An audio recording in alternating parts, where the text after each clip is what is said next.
Yes, we're just starting in 1 minute.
Yes, good evening, everyone. So today we are going to revise for week 3 and week 4. Okay. So in the previous session, yeah, we have already seen week 1, 2, and we have also looked at solved like problems from the previous terms for all the 4 weeks. So today we'll just go through the topics that are there in week 3 and 4.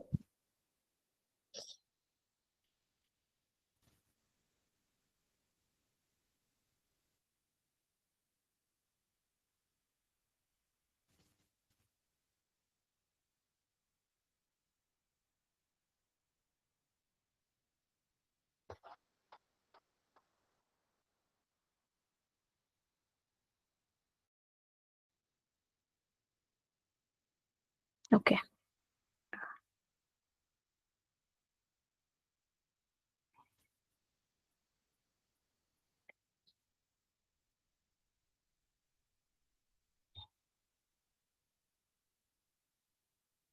All right. So, week 3 and 4, the topics that we are going to see is one is the clustering,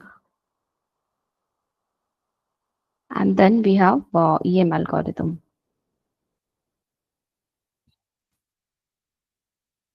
and for that we can just see estimation, and then we have also EM algorithm there, right?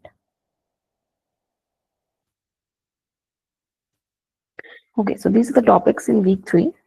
So again, like these techniques are again the unsupervised learning method. And when we say unsupervised, it means we don't have the labels associated with the data points that we have, right? So what we are saying is we have the data set, just the observations that is there, right? So we have x1, x2, so on till xn, and there are no labels associated with it. So now in clustering, now the what we want to do here is we want to understand if there is some structure in the data set, right? So this is what our goal was when we're talking about clustering. So basically, can we classify our data set into some groups, right? So this is the goal. So what we had seen is, let's say we had some k data set, right? Or let's say some n is equal, let's say n is equal to 5. Then if we have, let's say 5 data set, let's say it is x1, x2, x3, x4, and x5, right? And what we want to do is we want to cluster it into maybe we want to do two partitions of it. So we want to put it into, maybe think of it as two bags maybe. So we want to put this data set into these two bags. So how many ways can we do this is the question. This is a very small data set we're talking about. We'll generalize it later. So when we have just two bags and we have to put this data set, these five data points into buckets, then how many ways can we do it, right? So, so for the first bag, we have five. For the first row, we have five choices, right? And the second bag, still we have five choices, right? So overall, we are saying we have 2 to the power 5 choices for these data points to go into these two buckets, right? So we have 2 to the power 5 choices overall. And this also include the choices where some of these can be empty. Maybe all the data point went in the first one, all the five, right? Or maybe all the data point went in this first one. So the second one is empty. Or there can be the first data point in this and all the remaining four in this.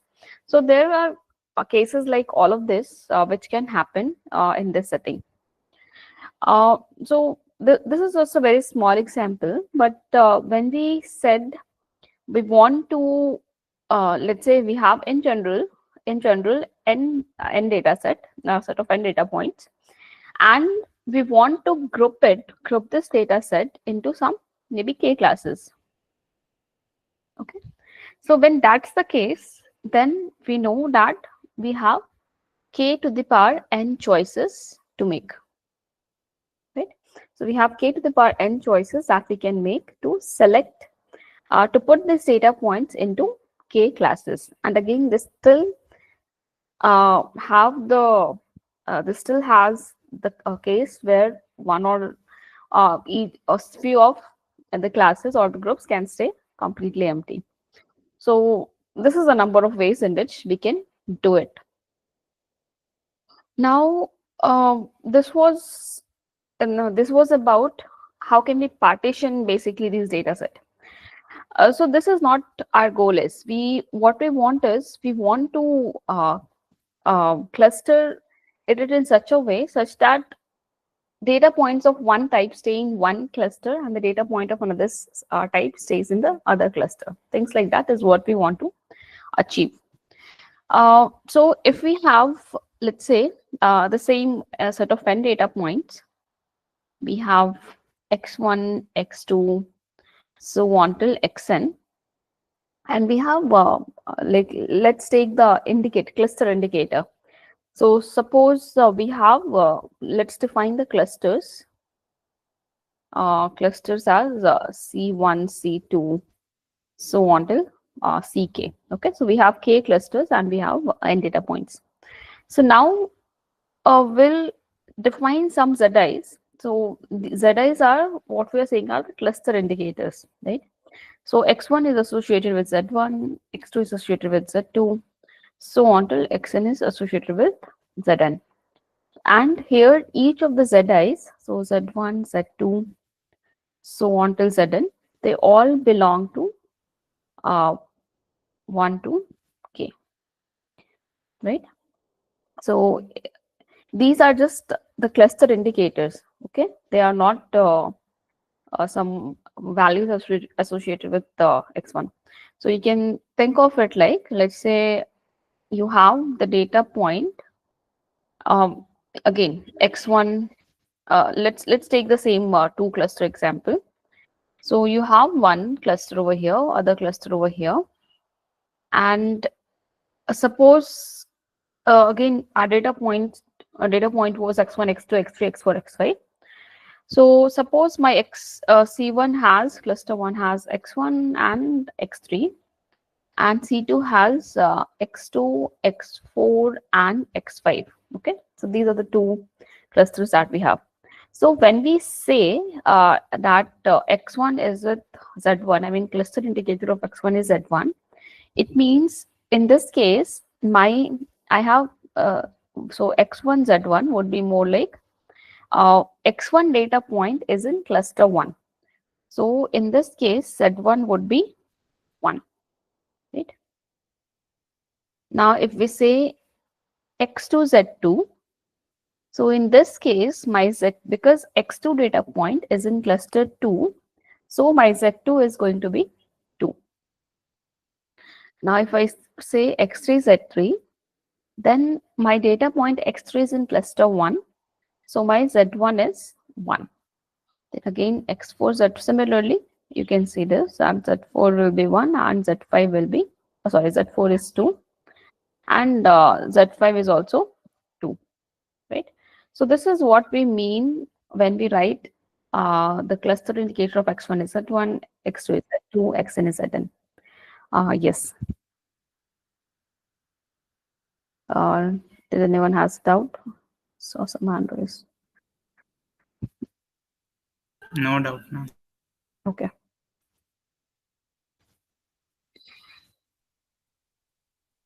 So this was the cluster indicators. So now what the problem that we are solving is the clustering problem. So we have all these data point with us. Now we want to put this into different clusters, right? So our goal should be that if let's say if I have uh, if I have this setting, I mean my data point x1 x3 is in cluster 1 and data point x2 x4 or and x5 is in cluster 2. So what we would want is that if wherever your data point is, whichever cluster data point is, you would want that data point to be um, the distance of the data point that you should have with this cluster mean should be lesser as compared to the distance that we will have for this data point from the second cluster center, right?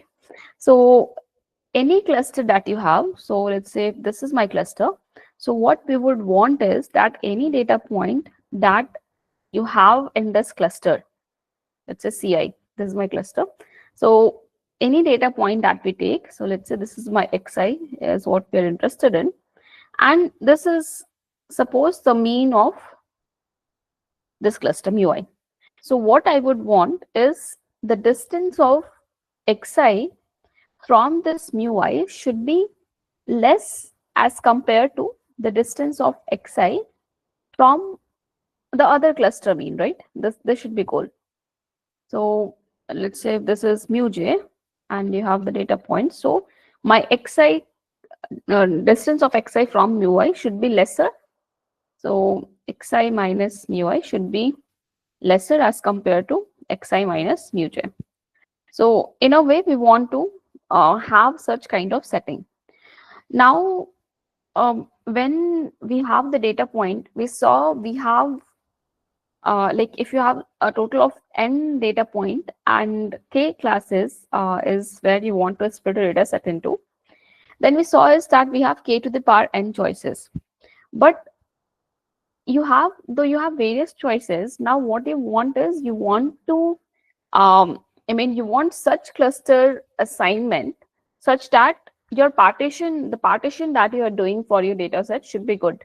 It means in each partition or in each classes, whatever data points you have should be should have some similar structure of what is there in the whole cluster, right? That Or like specific, they're closely associated.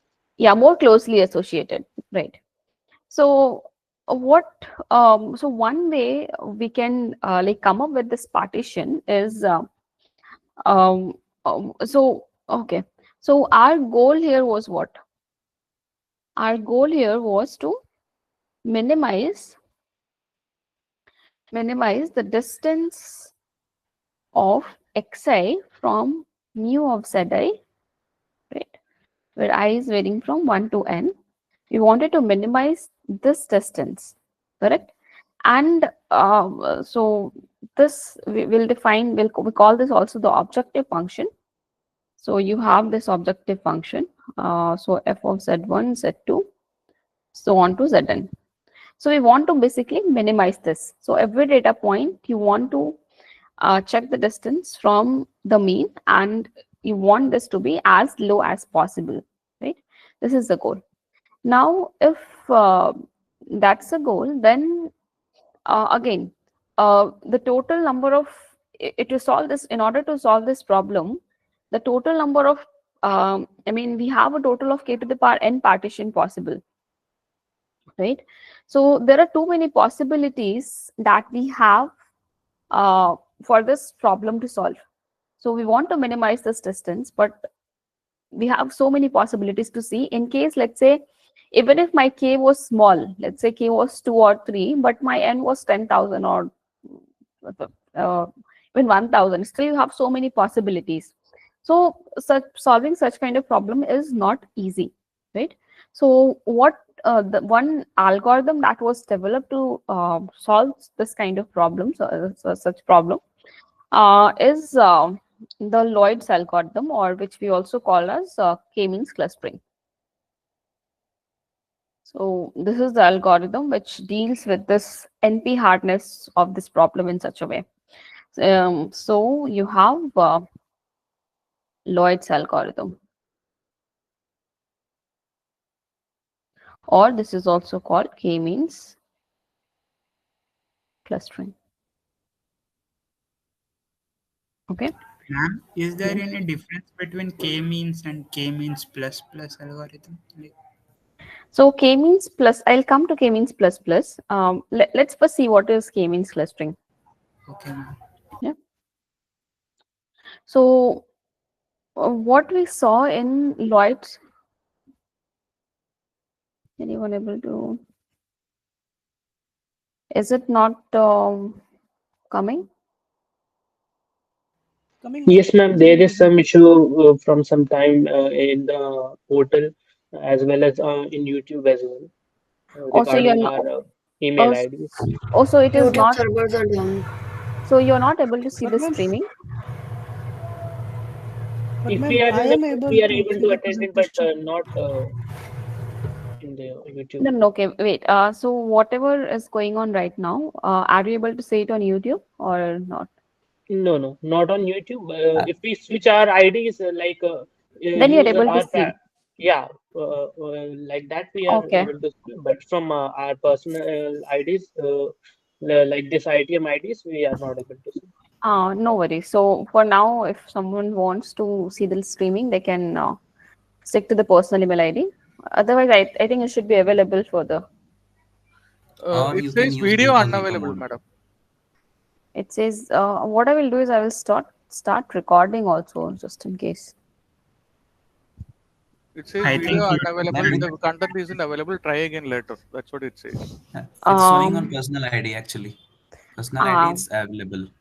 yeah. So just for one backup, we'll also do the recording for this. Okay. Oh, okay. A recording we can make it available. Oh, yeah, that's right. On personal email ID, it is available. Our personal email ID should be available. I got to know that some issue is going on with the email ID, this domain. Yeah. Okay.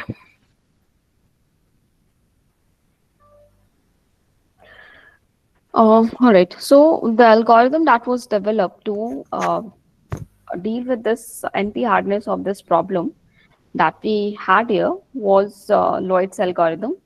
And what does Lloyd algorithm says is we will initialize, first we'll initialize our cluster indicators. So initialize our Z1 naught, Z2 naught, so on till Zn naught. Okay. So this naught is just to indicate that this is the initial value that is, I mean, this is for the initial, the zeroth iteration, you can think of it like that. So initialize is Zis, which belongs to basically 1 to k, since we have k different partitions. And so once you initialize, so when we say initialize, what does it mean? It means whatever, so you randomly like pick, so if you have the data point x1, x2, so on till xn, and we have initialized this thing. So in a way, we are saying that for each data point, so let's say if we have suppose three clusters, okay. So in the 0th iteration, we are just randomly putting the data points in the 3 clusters or k clusters. We are just randomly putting the data point.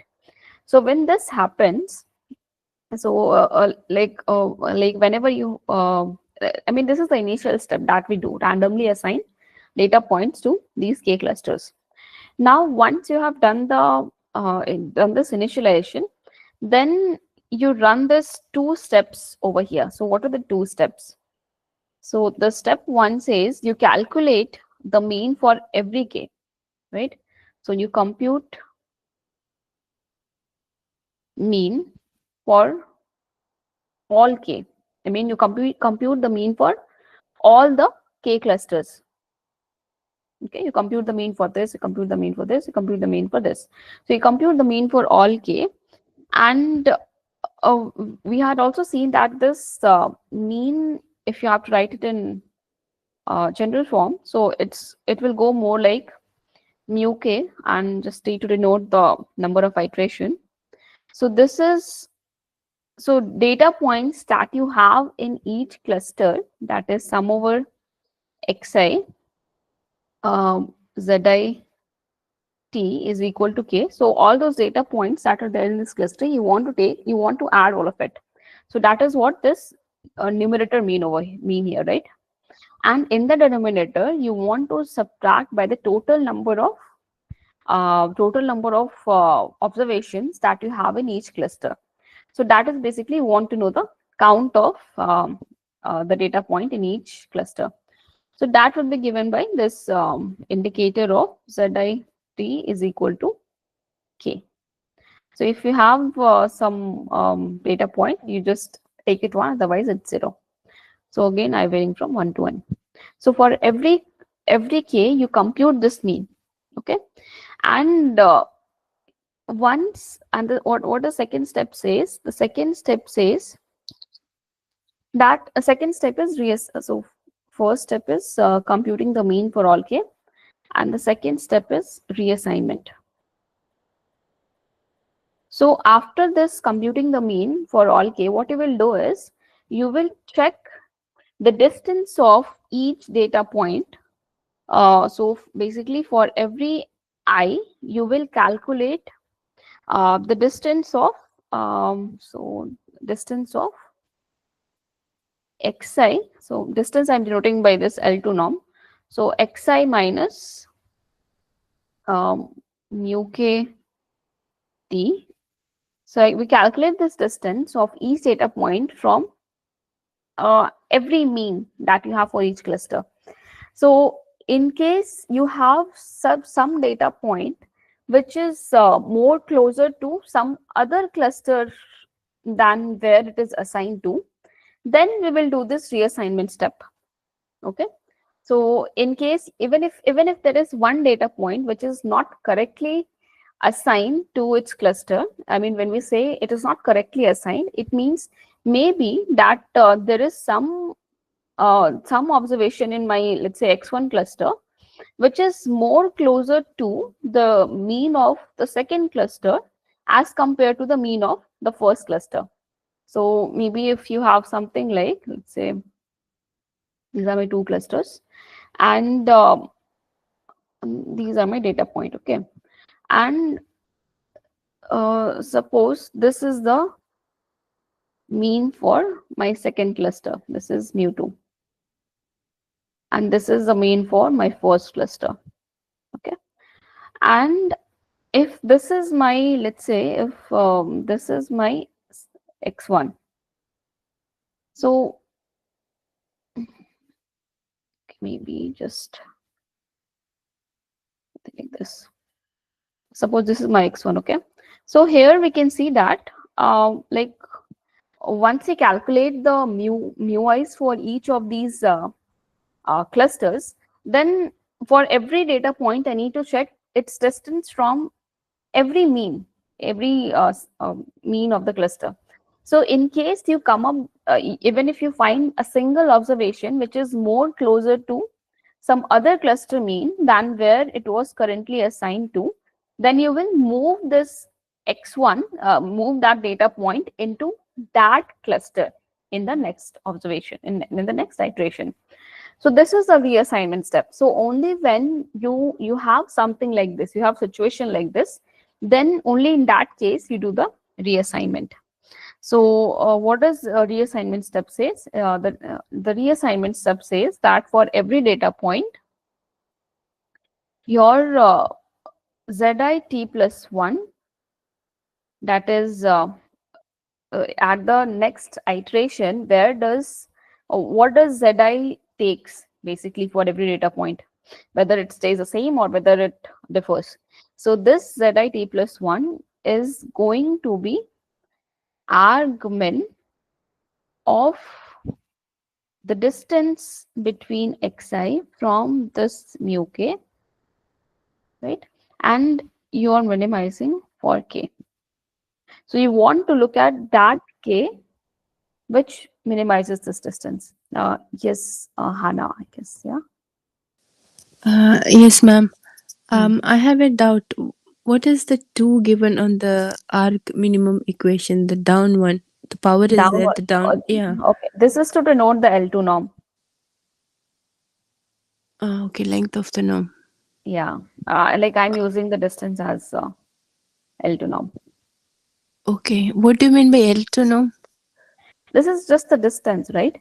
So Okay. you would have seen L1 norm, you would have seen L2 norm. So what does L2 norm means is, let's say I have this data point x, which is x1 comma x2, all right? And now I want to know this distance of distance. I mean, I want to calculate its length, right?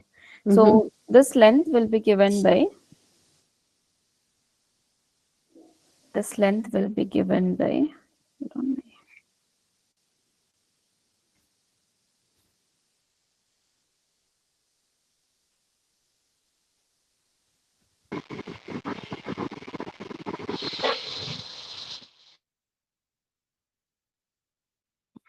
hold on, just my pen is not working.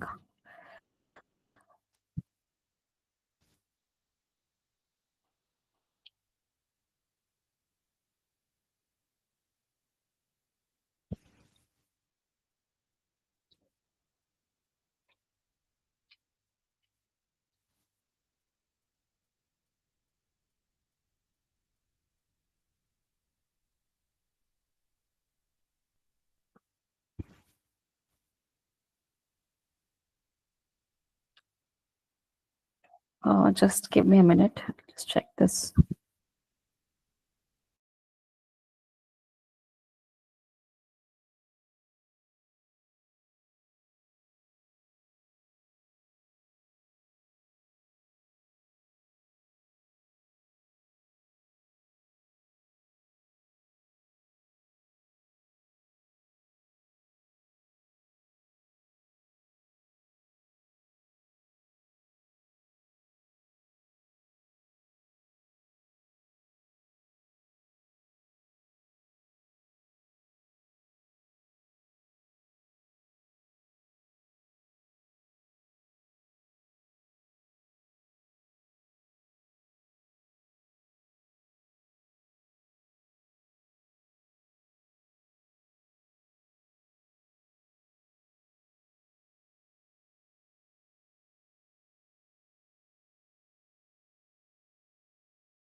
Okay, yeah.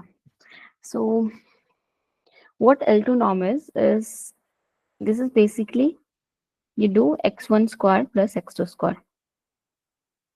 But when, let's say, I write this, so this is to denote L1 norm, this would be mod of x1 plus mod of x2. Yeah. This is basically a distance. Okay. This is to Okay. calculate the distance. So Okay. L2 Thank you, norm ma'am. is Euclidean distance. Okay. Yeah. Okay. Thank you, So ma'am. huh. So what Lloyd's algorithm does is this two steps basically. So once you have initialized your observations, like which cluster it goes to, then it involves further two steps where and this will like in loop it will uh, this will run. So as long as you reach to a stage where no more reassignment is needed, then we say that my Lloyd algorithm converges, has converged. So, and this is also a fact that Lloyd algorithm converges, and there's a mathematical proof given around this. So, Lloyd, what we know is the Lloyd algorithm converges.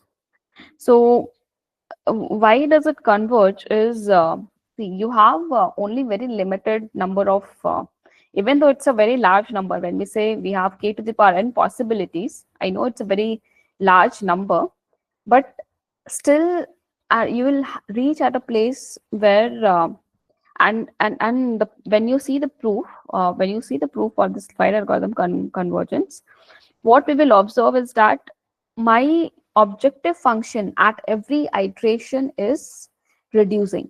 So let's say if I am at the t plus 1th iteration, then z1 t plus 1 so on till zn t plus 1 would be lesser as compared to f of z1t, z2t, so on till zn t.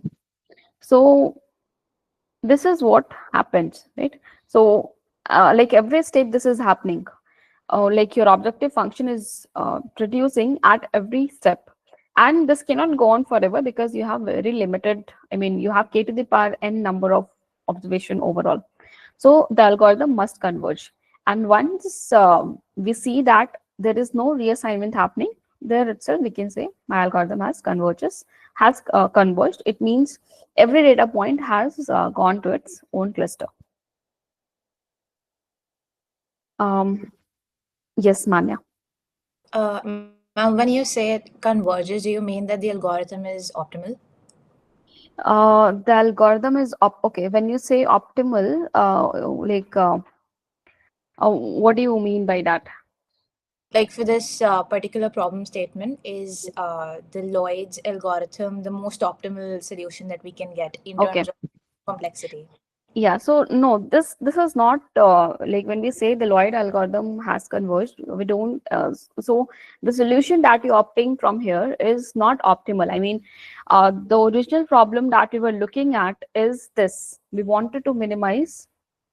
So my original problem was to minimize over this ZIs. We wanted to minimize this term. But when we perform the Lloyd algorithm, it may not converge to the, I mean, it will not give you the solution for this problem, right? The solution that you get may not be a global minima that you obtain. It can be a local minima, but it works reasonably well for our problem. Okay. Do we have an optimal or something that gives you a global minima, like any other algorithm? No. Oh, okay. Yeah. Thank you. So yeah, so this will not give you a local global solution. So this I mean when we say the convergence, it may not give you the solution for this problem, but whatever solution you get, it will work reasonably well. You will get a local solution, local minima. So, ma'am, we cannot get a global minimum, or we can get a global minimum just by chance. We can get, but the complexity, the time complexity would be quite high in that case. And see Yeah, but this the we can get, so it will be wrong to say that we can't get global minimum through this algorithm. um It yeah, will I depend mean on the initialization, no, ma'am? it will depend No, on no, many ma'am. factors here. Hmm. I think if the data points are centered near the global maxima, near the global minimum, then it can go. That is the only possibility, I Then guess. Otherwise, they yeah, will then be that going always is to the minimum local. Yeah, like if again depends on like what initialization did you choose and everything, all these Where matters. the datas are located, then only. Like where the datas are located. So you can, I mean, yeah, it's wrong to say that you cannot get, but you might get in some cases, but it's very unlikely that you'll get. It's like in the worst case, you would never. Yeah, No, you can. when the datas are centered near the local global minima, then only we can get. Then Else, we will be then getting then only we with. can get. Yeah, so but I mean, it's not. I It's a mean, very rare most case, of yes, ma'am. rare case. It's a rare event you can think of. Yeah, you can say it's a rare event. It can go to the optimal solution, but it's very rare. Okay, ma'am. Okay. Yeah. Okay. So yeah. So this was about the Lloyd algorithm. Then somebody asked about the k means plus plus, right? Yes, ma'am. Yeah. So k means plus plus and k means clustering is different. K means clustering is this algorithm that we talked about. But k means plus plus is not an algorithm. I mean, it's not similar to. This is just an initialization step. Yes, Siddharth. Uh, Regarding this, whether we get a optimal solution or not, Hmm. uh, would it be wrong to say that we would not never know what is the optimal solution, because to find the optimal solution is a NP hard problem. This So we it's an never know NP-hard what is the problem. optimal solution in this case. So k-means is just giving us a local optimum. We don't know whether it's a local It's optimum, a global or local. but do we know what is a global optimum? Because there is no way to get No, the global We optimum. don't know. We don't know. We Yes, we don't don't know. know what is a global optimum, because to find a global optimum is a NP hard problem, I think. That's an NP-hard problem. We don't know. But I mean, if you take some simple example, maybe in such cases, I mean, problems that you can solve by hand. I mean, very small, but those are not applicable in real life. Right, right. Yeah. Yeah, if the data points are in a convex function, right, are arranged in a convex function, then you may get. Yes, there is only one local No, Global, One, yeah, minimum. the yeah. one. There's no, If the there's no, problem is that I think the problem is that there is only one global minima. So always you will be getting the same answer. But local minimas are different. So you will be getting, I think, better solution if we are finding towards the local minima, I think. But that's not the goal, right? The goal is to find the global. But that will come out to be the same, I think, again and again, because that is only one in the whole graph. you're saying in what case? In case the function is convex.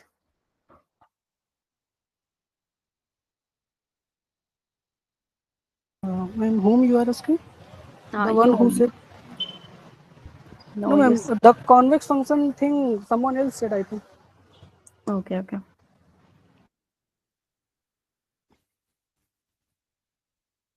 Okay, In so case of convex, we'll always reach to a global minimum, in because there that is only case, yes. one local minimum, Hmm. and that is the global minimum. Yeah.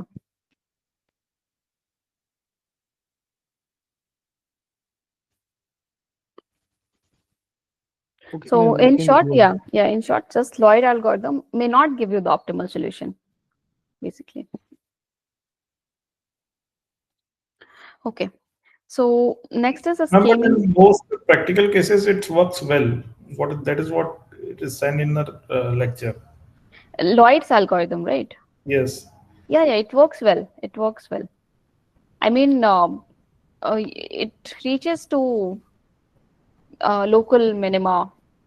And I mean, when you like solve some problem from clustering for a larger data set, then it will be more clear, that part. Ma'am, here in this algorithm, k-means algorithm, you have said that you have to randomly assign the points first in the initialization step. Hmm.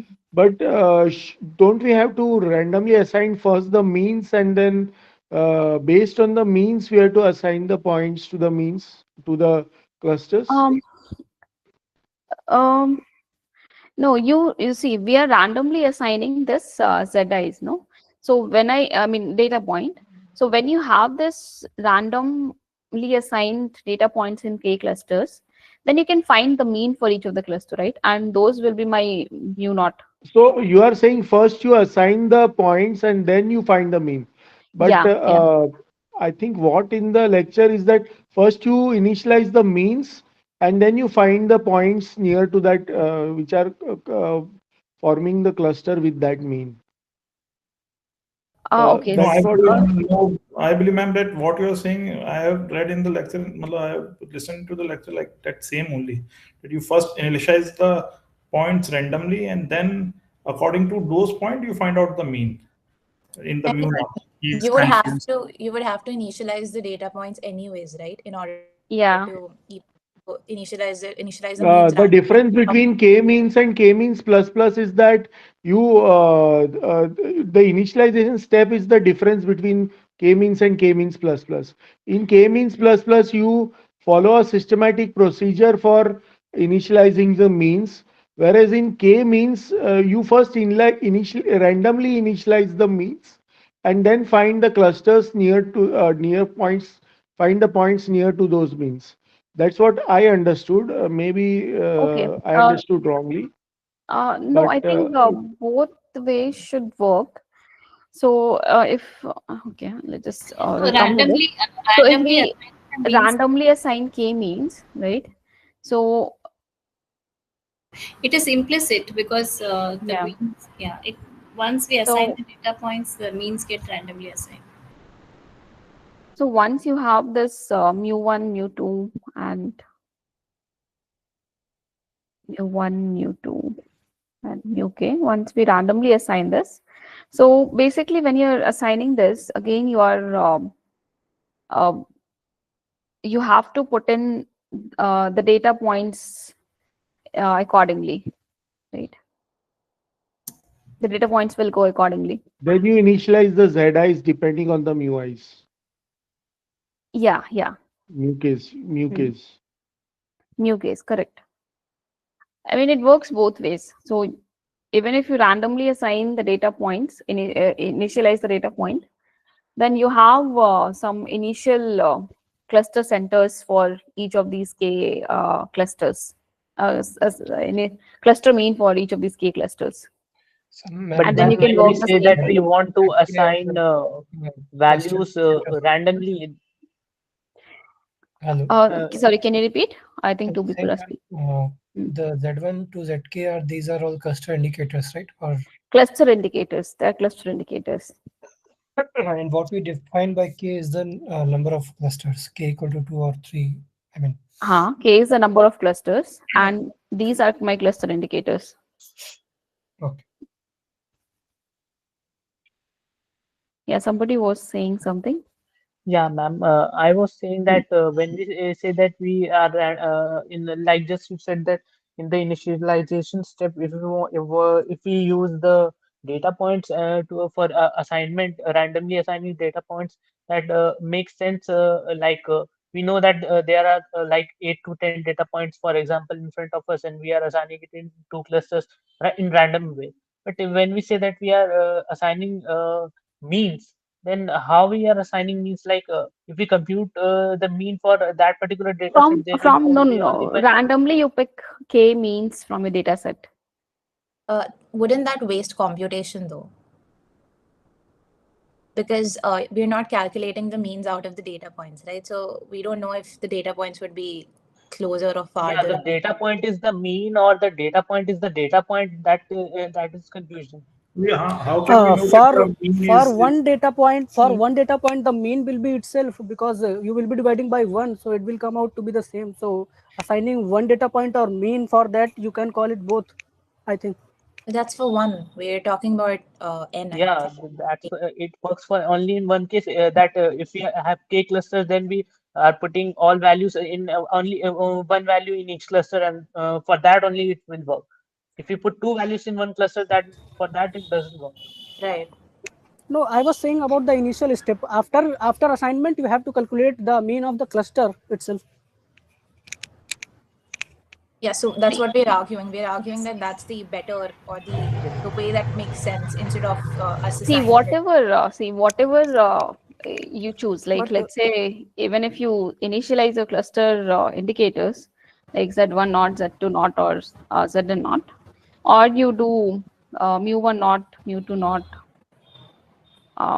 mu k not, right? So, like this is just one step that you're going with. I mean, this is just randomly assigning your first, like putting your data point into k clusters. But after this, still you have to perform the Lloyd algorithm to see like where should all these data points, which data point should go to which cluster, and you have to run the Lloyd's algorithm, and that will take a lot of steps to converge. So yes, ma'am. it's okay. I mean, no, not a problem. So like whenever you get a problem, right? Like some numerical problem. So can you mute yourself, Vishal? Sorry, ma'am. Yeah. So if in case if you have if you get some problems to solve from this k-means, just see like what is given in the problem statement. Is it are the means initialized for your question, or you are already given that these are my first set of, I mean, uh, like this is my initial cluster indicators. So just see that and then work accordingly. Okay. Now coming to k-means plus plus. So k-means plus plus is a initialization technique. So what we do in k-means plus plus is we don't choose k means, or we only pick the first mean. Let's say if again if you have k clusters where your data point has to go to, like in k means where we were choosing k in a way we are choosing k different means randomly. Here what we're trying to do is will choose only the first mean center. Okay, so we are only choosing my mu1 naught. Now once you have choose your mu1 naught, now the next would be that you should choose your mu2 naught, mu3 naught, so on till mu k naught. You have to choose, you need to choose all these, and they are done in a probabilistic fashion. So what we do is like the very first mean you choose it randomly from your data set. That is we are okay with it. Now for the remaining um, clusters, which varies from, so let's take L to vary from 2, 3, so on k. So for the L varying from 2 to k, we are going to assign a value or a score to each of the data point, and that is defined as, so for each data point score of x we define, and that score is given by min of z is equal to 1, 2, so on till L minus 1, and you want to minimize this xi minus mu z score. This is for all x. So you calculate the score for each of the data point, and based on the score, you compute the probability. So for every data point, you will have some probabilities associated with the data point, and it works like if you have suppose 3 data point, or let's say 4 data point. So x1, x2, x3, x4. You have 4 data point. Okay, let's stick to 5 data point. So suppose you have 5 data point, and for each data point you calculate the scores. So you get some scores for each of these data point using this formula. So suppose the score is that we get for this is 10. For this we get 15. This we get 10 again. For this we get, let's say, 25. And for this is 40. Okay, so these are the scores that we got. So once we have the scores, we can find the distribution of these data point. So what is the probability associated with each of these scores? So that would be 10 divided by 100, 15 divided by 100, and so on, right?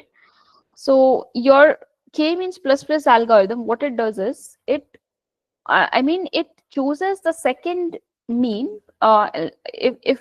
If I have just gotten one mu1 naught, and if I have to choose mu2 naught, then your k-means plus plus algorithm will try to choose the second mean in this fashion. It will try to choose in this probabilistic manner, right? So ideally, what we want is that any cluster center that we are choosing, it should be as far as possible from the second cluster or any other cluster, right? We want it to be as far as possible for better uh, distinction. Now, that is the idea for the k-means plus plus. So when you perform the algorithm in this way, the algorithm will choose the data point as the second cluster mean with higher chance, which is more uh, far to this data point. So if let's say if I'm saying that my x5 is the score of x5 is the highest, so the probability that my algorithm will choose this x5 as the second cluster mean is highest, but it may not be the second cluster mean because it's a probabilistic. It's a probability that we're talking about. It just that the algorithm will pick this with a higher chance. Okay, so this is how it works. This k means plus plus. Yes, sort of. Yeah. Ma'am, why we are not taking the furthest one? Why we are taking in a probabilistic manner? What is the logic behind this? When our objective that we objective is that the next mean should be the furthest away, then why we use the probabilistic model? Through that probabilistic model, we are increasing the chances of selecting that, but we can straightforward select. What is the point? What we gain from this? Okay, so that part has been done using some mathematical. Have you seen this expectation part? Expectation? I don't It's think. done in the lecture. Okay, probably I'm not. Not very important for us right now. See, this is a revision session, so we'll not go very deep into each topic. So what you should know here is that in k means plus plus, you have this. I mean, we want to pick your algorithm tries to pick such data point with higher probability, which is more far to your original, the first mean. And if you have two data point, if not two data point, if you got in mu1 naught and mu2 naught, then the third mean will be picked in such a way that with higher probability it will pick which is more farther from these two initial mui's. If you have solved some problems on these, you would have some idea on like how do we find these mu1 naught, mu2 naught, mu2 naught, and so on. And ma'am, from where we got mu1 not like Mu1 naught we got like this is randomly you pick one data point. okay, and in k means we just there we also do In it the k same. means we picked all the k, right? All the k clusters, but not here. We are only picking one randomly. And then the next, all the means you are picking using this method. You're finding the score, and then based on like, I mean, it's not with higher chance the algorithm will pick whatever whichever data point has the highest score. Okay, ma'am, understood. But here, like unlike the Lloyd's algorithm, where the initial step that we had seen earlier, where you were randomly picking k different means initial step and performing the Lloyd's algorithm. So there, once we had picked k means, the first k means, there nothing was random in that case. But here in this, like when we do the initialization in this way, then the Lloyd's algorithm does not stay the final, the output that you get, that also changes. I mean, that also in a sense random. Okay. Okay, ma'am.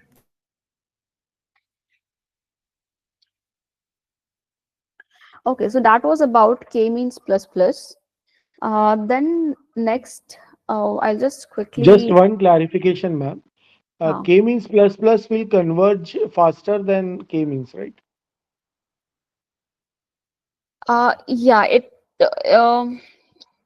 yeah, it converges faster. Yeah. Yes. Thank you, ma'am. Yeah, it converges faster. But it takes more time to compute. Yeah, because you have to check the probabilities for everything, right? And then algorithm picks. Just the initialization step will take time. Yeah, Otherwise, then everything after is, that, it is the same. it will be same. Yeah.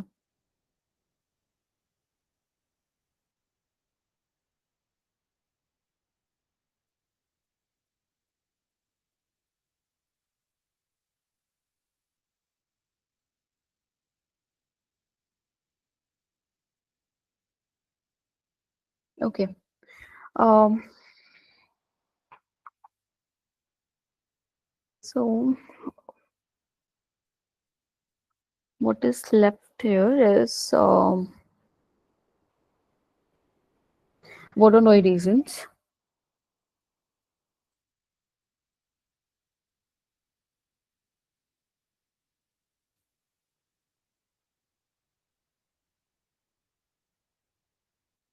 So when you're performing this Lloyd's algorithm, so the Lloyd algorithm is basically trying to find the best Voronoi partition. So how do we draw this Voronoi region is, let's say if you have just two cluster, let's say you have two clusters, then you take the mean of those clusters. So let's say this is my mu1 and let's say this is my mu2. So we join these two clusters and we take the perpendicular bisector of this. Okay. So Ma'am, just one this, thing, just to confirm. This hmm, is after the algorithm converges, isn't it?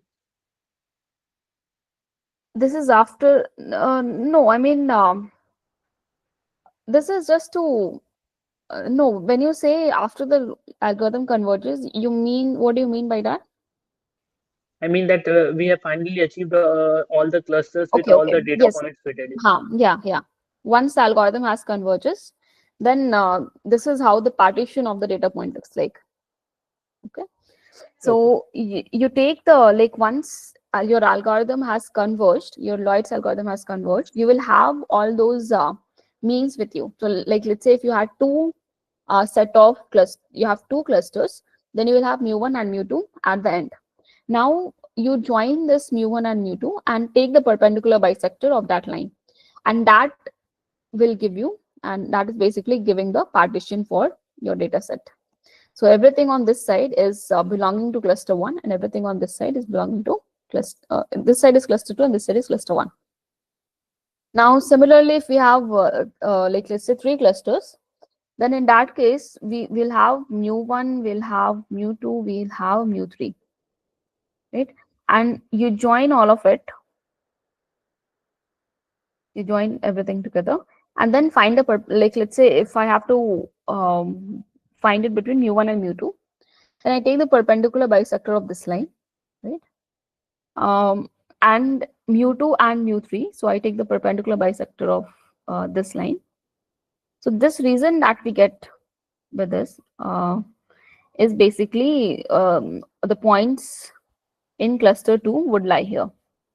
Similarly, for mu2 and mu3, you draw a perpendicular bisector, and now you get three different regions. So this case would be for cluster 1 and this case would be for cluster 3, right? So this is how the Voronoi regions look like.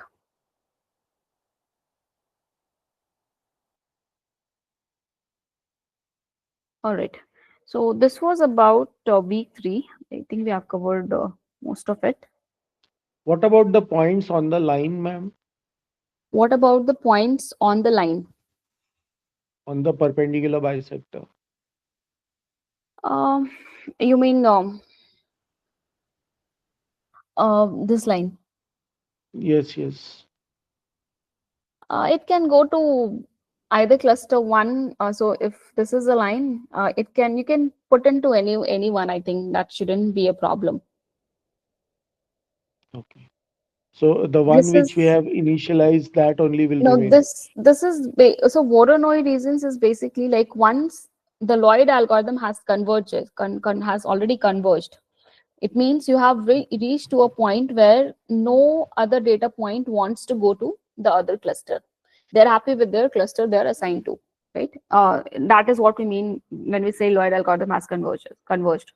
Now, once Right. the algorithm has converges, like how does it look in a 2D space? Basically, like not 2D space, like when you uh, um these half spaces, they are half spaces, right? So, like how does it look like? So in a way, the algorithm is trying to find the best partition. So it might happen that some data point is on the perpendicular bisector. That is possible. So if a point is on the bisector, if it is originally assigned to cluster 1, then it will stay with cluster 1. If Yeah. it is Yes. originally assigned to cluster 2, it will stay with cluster Yeah. 2. Yeah. Yeah. Okay. Okay. So that was about the clustering, and next we'll move to week 4. So week 4 is more about the estimation, and we'll look at the EM algorithm also in that case. Um, okay.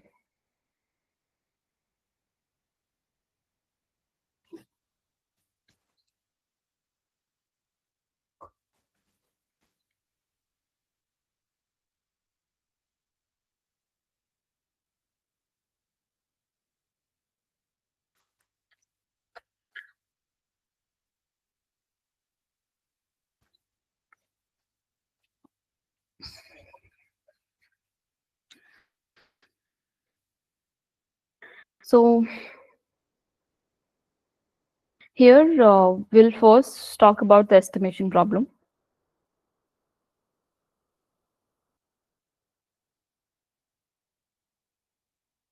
So what is the estimation problem?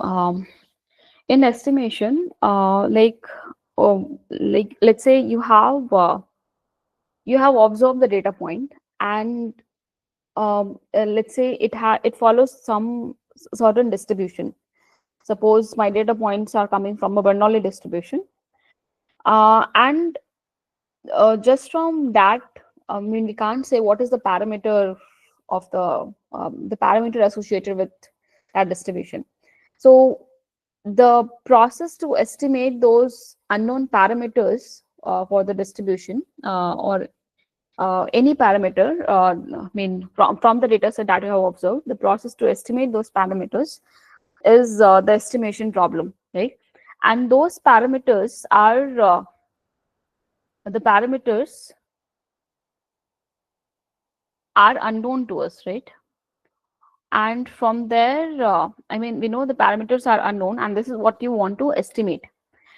And depending on like what method you are using to estimate, so there are two methods that we will look at. So one is MLE and other is Bayesian. So when we use the MLE technique, which is maximum likelihood estimation technique, then there we assume that my parameter, so let's denote the parameter by theta. So the parameter is some fixed constant. It is unknown, but some fixed constant.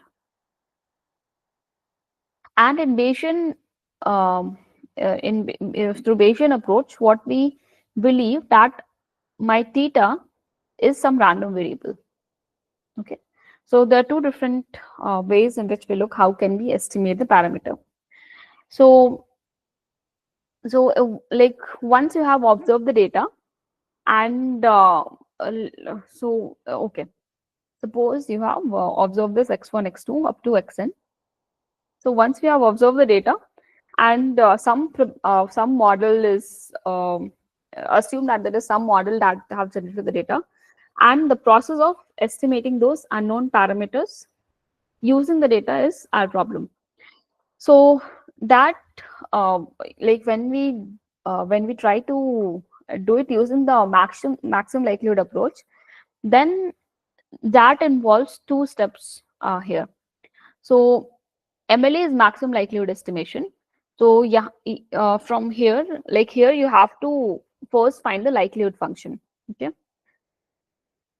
the likelihood function, and what the likelihood function says, it is nothing but the chance of, so the chance of, so theta is my parameter, and what we have observed is my data point x1 to xn.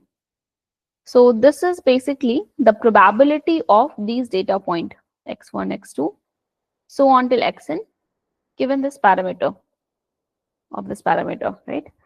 And one thing is that you always assume the data are independent and identically distributed. So let's say if this is my observation, and we have assumed that the model, the probabilistic model associated with this, let's say Bernoulli. So if I'm saying x1, x2, they are xn, they are Bernoulli p. I mean, they're coming from a Bernoulli distribution. But each of these observations are you have observed this independently, and they all follow the same distribution. So all the data point, all the observations are independent, and they all follow the same Bernoulli p distribution. If it was some other distribution, we say all this distribution follow that particular distribution. All these data point follow that particular distribution. Now, depending on how many parameters do you have, or what parameter you have, or what distribution does it follow, your probability, this thing changes, your probability changes, right? Um,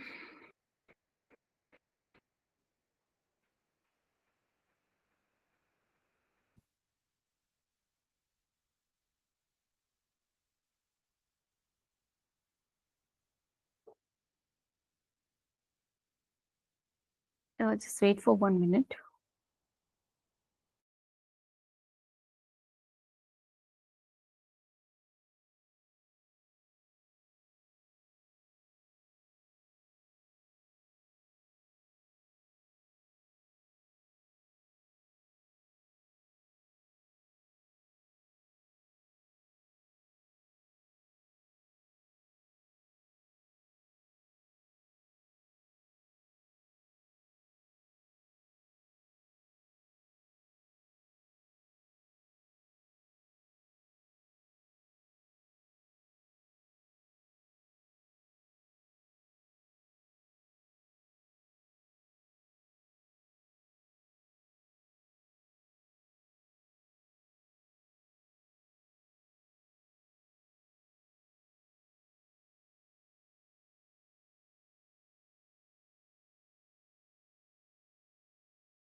Yeah, sorry about that. Well, okay. So we were at the likelihood function, right?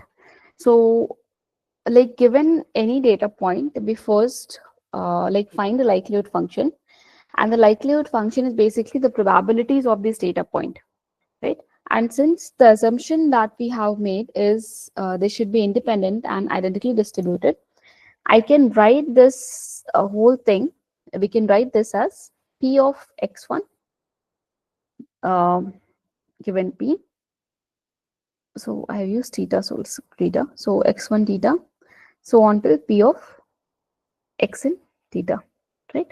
And whatever distribution your uh, I mean your data point is coming from, you can just put that in place of these p of xi's. So now what happens if we take x1, x2, so on till xn from Bernoulli p? Then what should be my p of xi?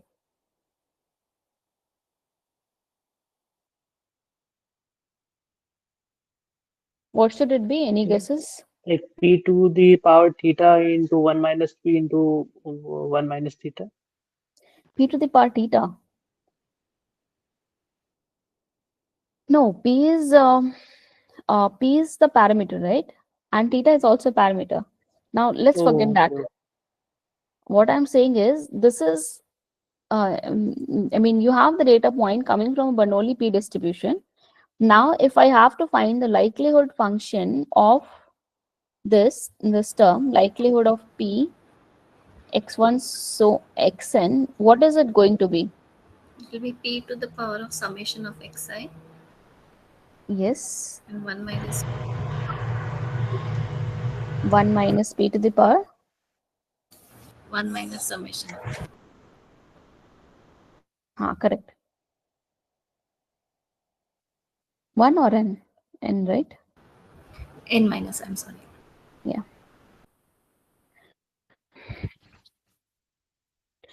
So yeah, so once you find the likelihood function, then afterward, what your the next step would be to find the p hat ml, right? So p hat ml is basically you have maximum likelihood estimator. So you want to find that p which maximizes your L of p x1 to xn, and this is over p, right? So whatever p like whatever value of p maximizes your likelihood function, that is going to be your maximum likelihood estimation. And this turns out to be, for in case of a Bernoulli distribution, this turns out to be the number of data points which has like number of data points which are success divided by total number of data point, right? So this is p hat ml for my Bernoulli. And the same thing goes for like let's say if you have a normal distribution, then again your mu hat ml turns out to be same as sample mean. So it's good to remember that like for a very simple cases like Bernoulli or normal, it's good to know that my p hat ml turns out to be sample mean. Like it's like once you know that, it's you don't have to do all the derivations for when you're solving the problem. It's good to know like how it is coming, but the end results also it's good to know for the simple distributions. So this was about the maximum likelihood estimation. But now when we're talking about this Bayesian approach, so in this case, like how do we deal with this setting is we assume there is some distribution, like some distribution that your theta follows, okay? So, and that we call it as a prior distribution. So we'll, like before even you observe the data, like maybe you have some prior belief about your this parameter, and we are saying it follows certain distribution. Let maybe denote this as f of theta, this capital theta. This is the prior distribution of data. Now next is that you observe the data. So you have observed this data x1, x2 up to xn. Now, once you have observed the data, can you like whatever belief you had for your parameter data after observing this data point, is it changing, or like how do you are basically trying to now update your belief that you had for your data after observing this data point, and that is what we call as posterior distribution. Okay, so posterior distribution is basically updating your belief, whatever you had whatever belief you had prior about your parameter. Once you observe the data point, how is it updating, right? So that is given by posterior, and it turns out that my posterior is proportional to prior distribution times the likelihood. Okay, so the posterior distribution is proportional to the prior times the likelihood. And what the prior is here, the prior is my f of theta. So let's say if okay, I'll take some different example. So a posterior is prior times the likelihood, right? And what is my posterior? So the posterior basically is probability of theta, but this is conditioned on these data point x1, x2 up to xn. So probability of theta conditioned on this xi's. And this is using Bayes rule, what we can write this as that this is equal to probability of my x1, x2, so on till xn given theta times probability of theta divided by probability of this occurrence of x1 this to data xn. point. Yeah. So this is happening from Bayes rule. And as we can see that this is just the prior for us. This is a prior belief that we had about my parameter data, and this is nothing but the likelihood function. And the it's this is exactly this, right? This is basically a likelihood, and this is just some and this doesn't depend on theta for us, and this is just uh, you can think of it as some, I mean, this is just the probability Constant. of occurrence. Yeah, sorry, yeah, constant, right? So that's why we are able to introduce this proportional sign here, and we are able to say that posterior is proportional to the prior times the likelihood. Okay, so for one simple example we'll take here. So in case your data point x1 to xn, they are coming from let's say a beta distribution with the not beta distribution, same Bernoulli P,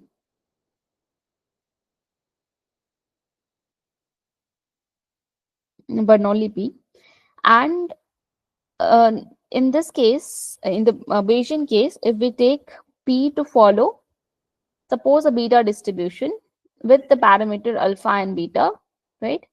So how, like, this is our prior belief, and then in that case the posterior, when you find, so the posterior, which is proportional to the prior times the likelihood, we need to see like what distribution now this posterior follows. So the prior distribution of P is this beta distribution, and we know my beta distribution looks like x to the power alpha minus 1, 1 minus x to the power beta minus 1, right?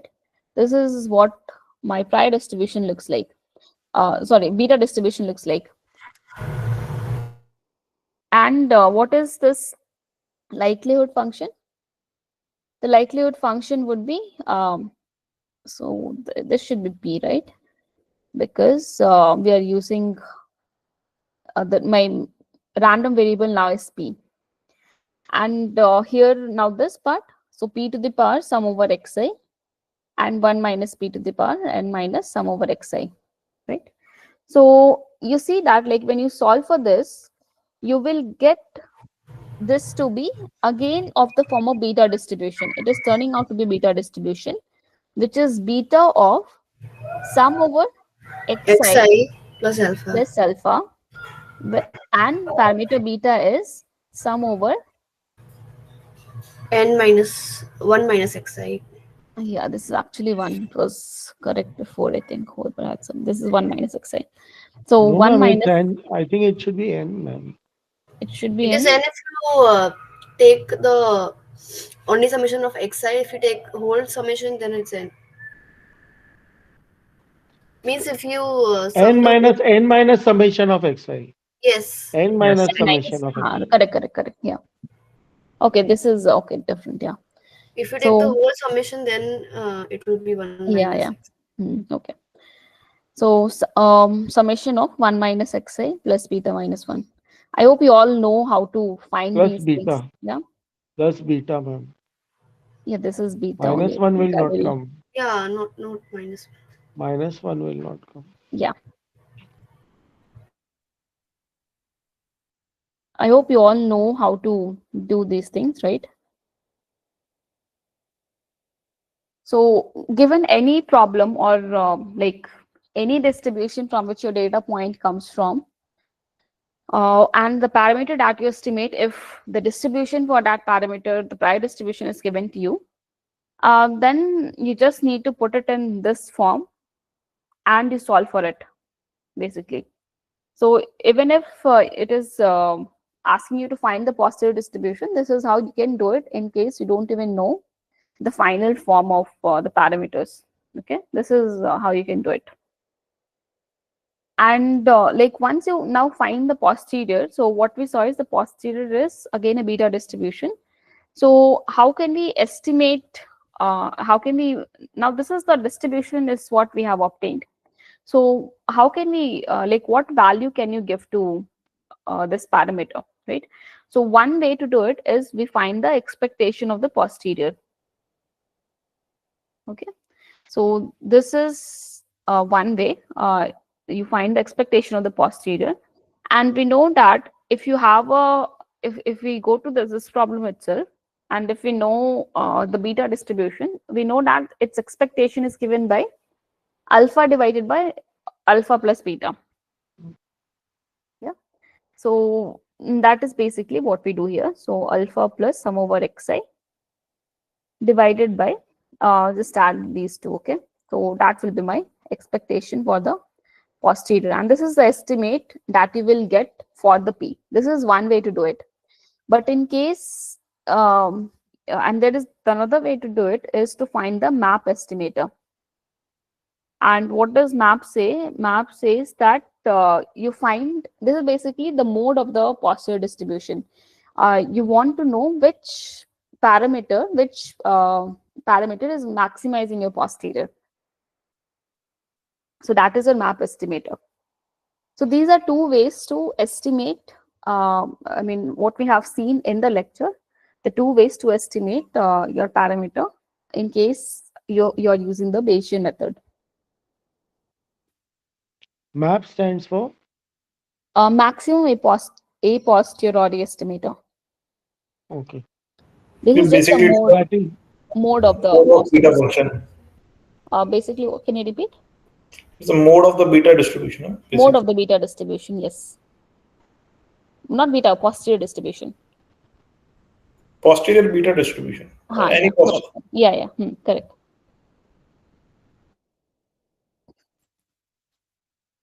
So basically, ma'am, in the prior, we are taking a probability distribution of the estimator. A probability distribution of the parameter.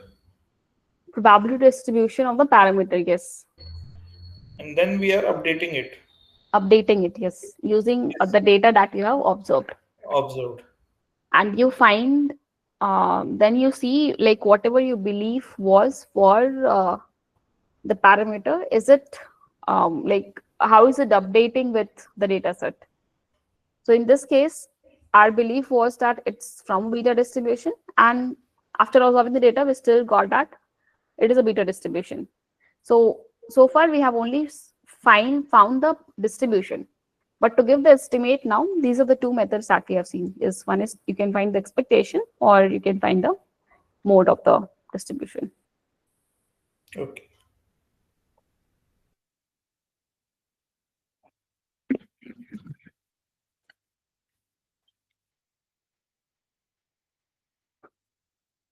Okay.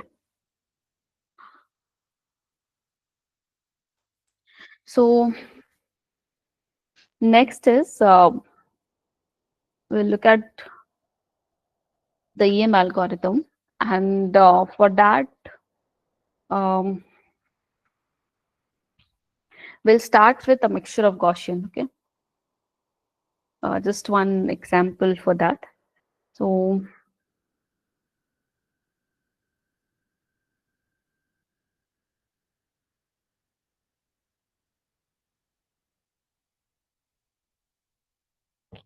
mixture of Gaussians.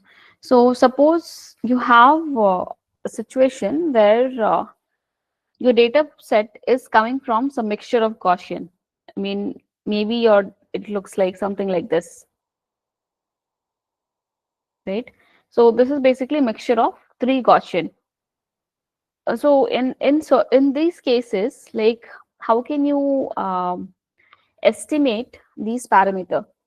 So what are the parameters? Like for the first, I mean, for the first Gaussian, you will have some mu1 and you will have some sigma 1 square. For the second one, you have some mu2 and sigma 2 square. And for this, you have some mu3 and sigma 3 square, right? So you need to estimate all these parameters. So how do we do this is what we are going to see. So when we are talking about the mixture of Gaussian, we are basically trying to see like how the data set, I mean, there will be some data set over here, right? I mean, wherever the peak is, I mean, you have some data set throughout. Now, now the question is that how are these data set generated, right? So here we also will have to look at how do you pick like which mix, I mean, how do you pick which data point, I mean, which mixture your data set, your data point is coming from. And then after that, you generate your point from generate a data set, generate a data point from that mixture. So there is another parameter that comes here is the pi. That is what we have used in lecture. So what it says is probability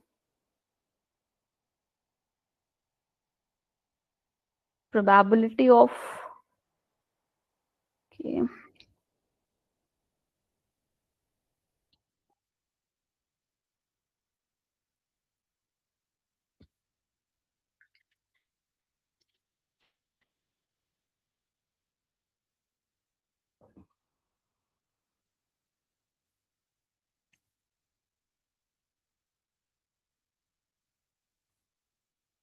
okay, yeah. So probability that your the indicator for the ith data point will be some L, right? And that is given by pi L. So this is the probability. What it means is, what is the probability that your ith data point is coming from Lth mixture, is from Lth mixture. Okay, that is my pi L. And the condition on this pi is your pi I should always lie between 0 to 1, right? Because these are the probabilities we are talking about. And when you sum these pi i's over all the mixtures, so let's say if you have overall k mixtures, n data point and k mixtures, so when you add your pi i's over k, this should add up to 1. Yes, Hannah. Hi, ma'am. Can you just repeat this once more? I didn't understand the spy. Okay. See, you have observed this data set. Okay, let's say this is the data set that you have observed here. This whole thing. Now, if we had just, I mean, looking at this, maybe the data set is from the whole real number, I mean whole real line. And we know a very popular distribution is a normal distribution, but that would not have been ideal to fit this data set. That just one normal distribution would not have been ideal. So when we look at this carefully, I mean, we see that most of the data points are cluttered in these three specific reasons, right? So instead of that, what we can say is maybe my data set is coming from a mixture of three Gaussian. Okay, so if there are coming from three mixture of Gaussian distribution, we'll have 6 different parameters, I mean, for each normal distribution. So if this is my let's talk about just the two first. So if this is, so this is my first normal curve, this is the second curve, right? So these are the two curves that we have. Now for each of these, we'll have some sigma 1 square and mu 1, and some sigma 2 square and mu 2, right? So like you pick any data point. So first what we do is we pick which mixture my data point is coming from, and then from that mixture we generate the data, is what we say. So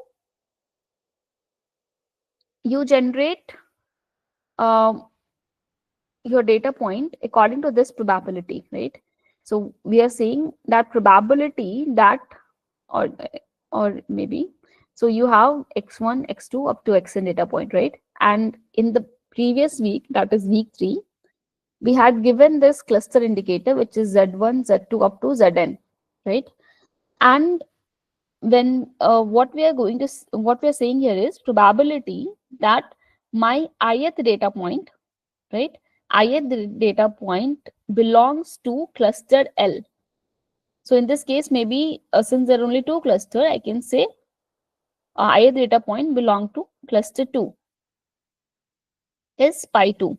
The probability is pi 2.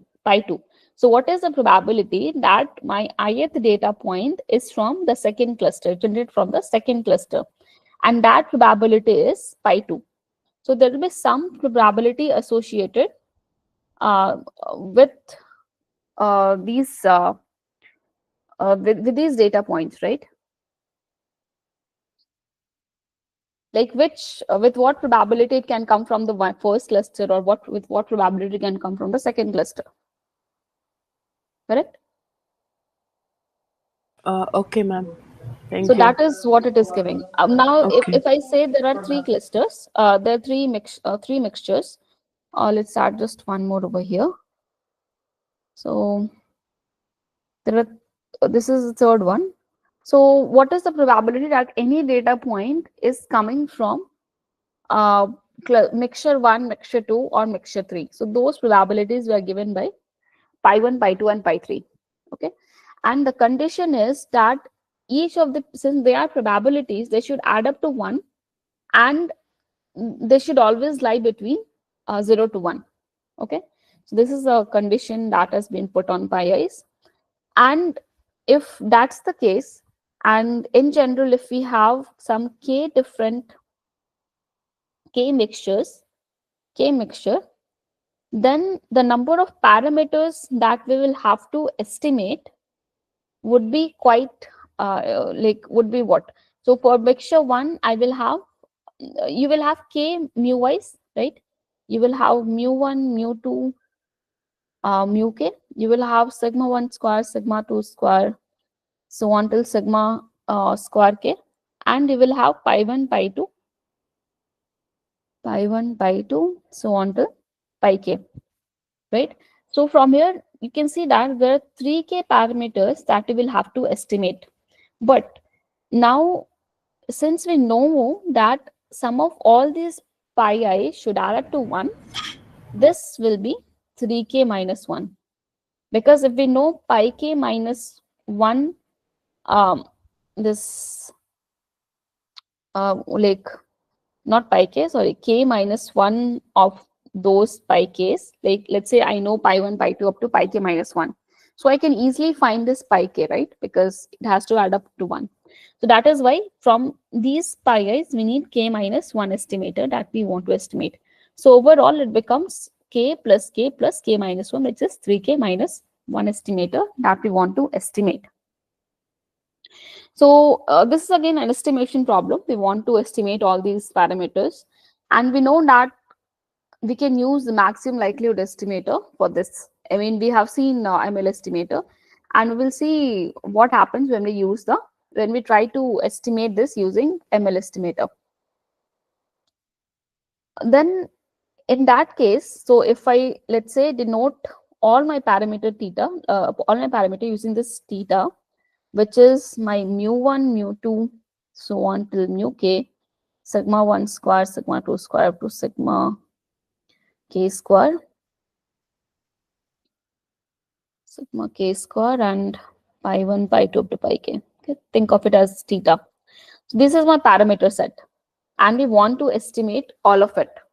So we need to find, in order to use the MLE, we need to find the likelihood function, right?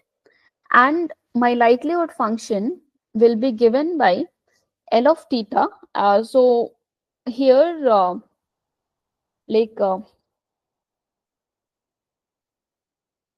my pen is still not working.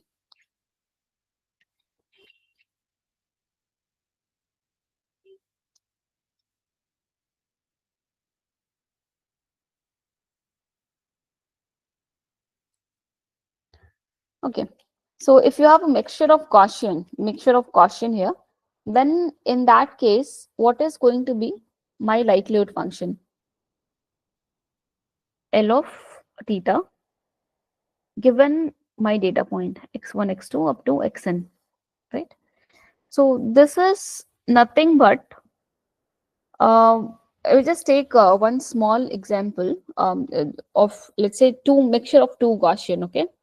Then in that case, if I have a mixture of two Gaussian, then it becomes something like that pi 1 times f1 of xi with mu1 sigma 1 square plus pi 2 times f2 of xi mu2 of sigma 2 square, right? This is the distribution that we get, this is for this is a distribution that you get when you have mixture of two Gaussian, right? But now let's say if you have a mixture of k Gaussian, then in that case you will add this, right? So you will have sum over pi i's fi, or this is not f1, f2, okay? This is f only, because they are both coming from a normal, but with different parameters, which we have mentioned over here. So pi I of f of this xi mu I sigma I square, not I, k should be k. Ma'am, this is EM algorithm. Yeah, now from here we will move to the EM algorithm, but we need to see why why we are going towards the EM algorithm, what is going wrong with MLE. Okay. So the likelihood function that we get for this mixture of k Gaussian is something like this. So here, let's denote this for k, for this for mixture. So k is equal to 1 to capital K, and I varying from 1 to n, usual. So this is how the likelihood function looks like for our mixture of Gaussian. But what we saw is that when we try to solve this likelihood function, we don't get a closed form solution. I mean, you won't be able to get what is your mu k, or what is your sigma square k, or what is your pi k. You won't be able to estimate using just this much information that you have. Okay, so that is why we need some alternative method to get to estimate those parameters, to know what is my mu k, what is my sigma square k, to know what is pi k. So for this, we are moving towards the EM algorithm because there is this challenge, challenge of not being able to get a closed form solution for all these parameters. We'll not look at any proof here. I'll just now tell you what the same algorithm is doing here. So once we have the likelihood function, now here Ma'am, what can you please explain the likelihood function again for this one, the ma'am? likelihood function for this part? Yes, ma'am. Can you please explain? Okay. So see here, right? So this is mixture of Gaussian. So let's F denote my normal distribution. Let's say this is my normal distribution. And I have just taken a small example first for mixture of two normal. Okay. So in that case, like we are saying pi1, how does the mixture density looks like is pi1 times f of xi with mu1 sigma 1 square. This is for the first one, the first distribution.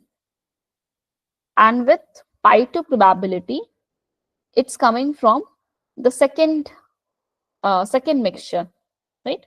Now, if we extend this to k mixture, you will have the distribution. So here I'm just talking about the distribution of the mixture of Gaussian, which is maybe we can write this as f of x. So f of x for the mixture of Gaussian is turning out to be, so k is varying from 1 to capital K, pi k f of xi mu k sigma k square. This is my distribution. This is my PDF for the mixture of Gaussian. Now, when you find the likelihood function, what do you do? So when you find likelihood function is basically saying what is the probability of xi's given the parameter, right? And since they're assumed to be independent and identically distributed, we just take the product, right? But in this case, this probability is given by this PDF, right? And what is this PDF? This PDF is I varying from 1 to n, sum over pi k, all that right here. And this is exactly what we have given. Okay. So, ma'am, this pi, this capital pi is the product, right? I earning from Capital pi is the product, yeah. Okay. Yeah. Oh, yeah. Okay. I didn't mention that part. Yeah. This capital big pi that you're seeing is a product. All right. The challenge with this, the challenge of doing this through MLE estimation, MLE technique, is that there is no closed form solution. So we'll move to some alternative algorithm which solve this problem of finding this estimator. And that is where we are going to learn about the EM algorithm.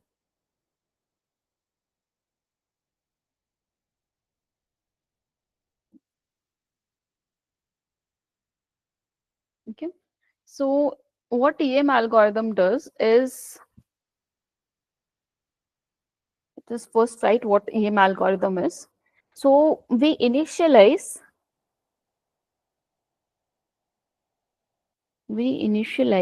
our theta naught.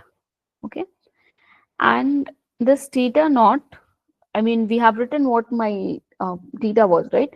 Which was mu1, mu2 up to mu k, sigma 1 square, sigma 2 square up to sigma k square, and pi 1, pi 2 up to pi k. This was my theta. And now, since we're talking about the initialization, we are just denoting it as naught. So first we initialize all these thetas that we have. Once we have initialized this all these parameters, then our second step would be that until this convergence happen. So until this convergence happens, as in like once you reach to a stage where your norm of theta t plus 1, t plus 1th iteration, when you subtract it by the theta t, when this turns out to be reasonably smaller as compared to epsilon. Here, epsilon is the tolerance level. Okay, this is something that you assume in your model. Okay, this is something that you decide how much tolerance you want to put kept. So once your algorithm reaches to a stage where theta t plus 1 minus theta is less than epsilon, you keep on repeating two steps here. So one step is called the expectation step. Your first step is expectation step, and the second one is maximization step. And that's how, like when we say EM algorithm, right? The E in that is expectation and the M in that is maximization. So until this theta t plus 1 minus theta t is less than epsilon, you do this, right? Until Till yes, till you get this till you get condition. this result, that yeah, condition, until this happens, this condition gets satisfied, you will find your expectation and you will keep on maximizing that. So you keep on doing this expectation step and the maximization step. Yes, Manya.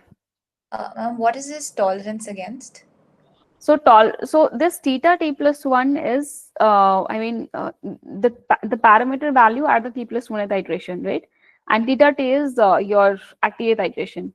Now you will repeat this process of expectation and maximization until you reach at a stage where the difference between the theta plus 1 and theta t is it becomes less than this tolerance level that you have set. And this tolerance level is like when you work on this algorithm, this tolerance level generally that we set is maybe 10 to the power minus 5 or something. I mean, epsilon should be small basically. Like this is something that you set in the algorithm, okay? Like till what, how close you want these parameters to be in the subsequent iterations. I mean, what can you tolerate? Like Yeah. how we approach to decide that though? Usually you keep this as a very small value. I said no, 10 to the power minus 2, 10 to the minus 3, things like that is what is kept. Because they are very small value, right? So we would want that whatever parameter that we have obtained in the current iteration, in the next iteration it should be reasonably very close, right? And only when the turns out to be very close, then we can say we have reached the we have reached the convergence, when when it is very close. So that's why you have to decide what epsilon that you want to. Generally it's kept for a very small value. Okay, thank you. Yeah. Ma'am, So this theta is basically a vector consisting of all the parameters. Yeah, it's a vector. Yes. We are subtracting one vector from the other vector, theta t plus 1 minus theta t. Yeah. So for everything you have to check. Okay. So until your algorithm converges, and when you say until the algorithm converges, we mean that your theta t plus 1 minus theta t is sufficiently smaller. Okay. And until this happens, you keep on doing your expectation step. You keep on doing your maximization step. And what is my expectation step here? So the expectation. Hello. Yeah. So it's the iteration step, theta t plus 1 minus. Yeah, it's the theta t plus 1 is t plus 1th iteration. Theta t is at the tth iteration. What is the value of your parameters? What are your parameters at those iterations? Okay. Okay. So in the expectation step, what we do is we try to find lambda t plus 1. I will come to it what lambda is. So lambda t plus 1 is arg of max of the modified log likelihood of theta t, and you have lambda, and you do it over lambda. And the maximization step is that you do theta t plus 1 is equal to arc of max of modified log likelihood of theta over t plus 1. So these are the expectation and the maximization step. And you repeat this on loop. And once it's satisfied, you close your algorithm. You can close it. So algorithm ends there. Lambda is what? Yeah, I'm coming to that part. So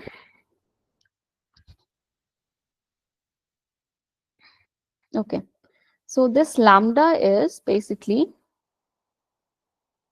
theta we already had. I mean, theta is all this parameters that we have. Now, what lambda is, you are going to introduce some new terms in the likelihood. So the likelihood that we had earlier was L of theta to be sum over, product of sum over all that thing you had, right? So now we are introducing some new parameters. And so let's denote this parameter set by lambda. And this is basically for every, you're introducing this for every data point. So you have x1, x2, so on till xn, right?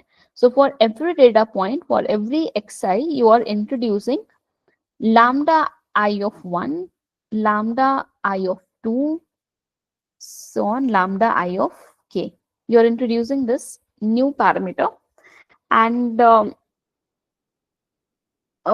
yeah, so like this is for every data point. So when you combine it for all the data point, now you have another parameter space of lambda, which is for the first data point, for my x1.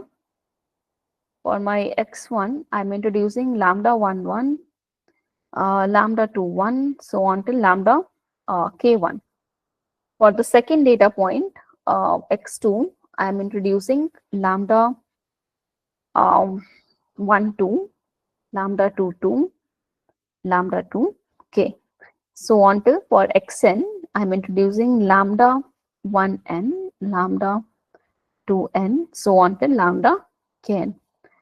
And what is what this lambda I denote is that what is the probability. So when we write any lambda ki, suppose, okay, so it means given a data point, given your xi, what is the probability that zi is equal to k?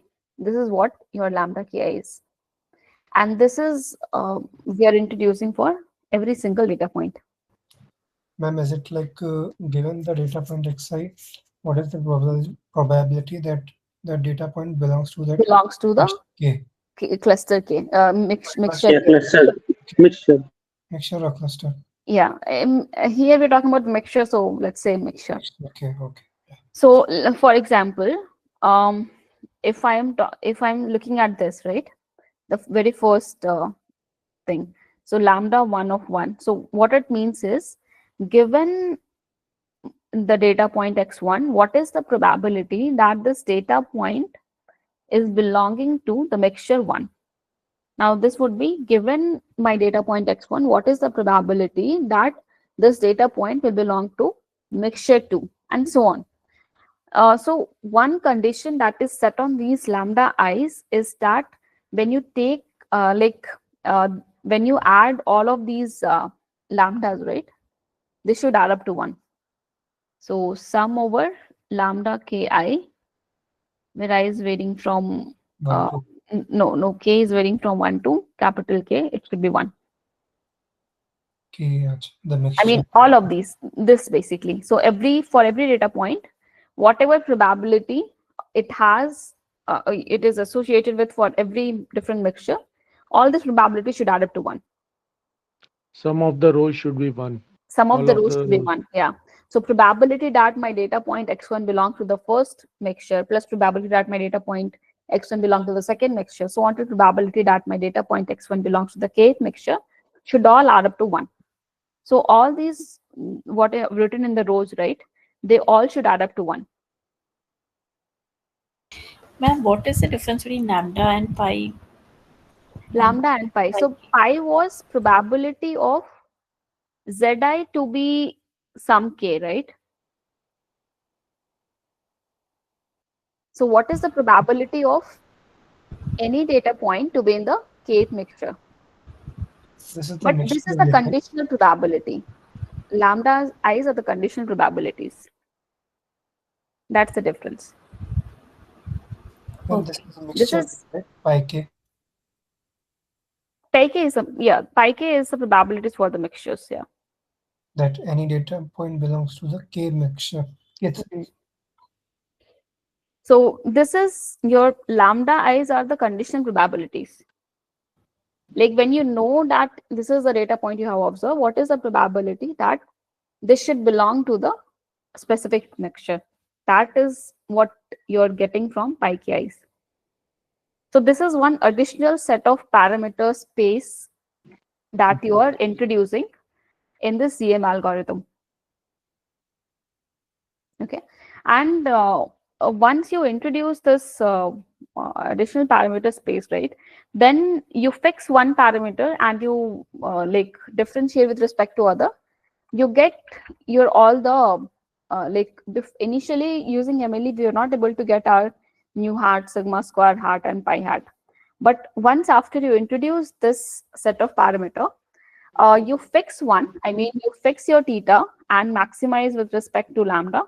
And the second is that you fix your lambda and maximize with respect to theta. You will be able to get all these parameters.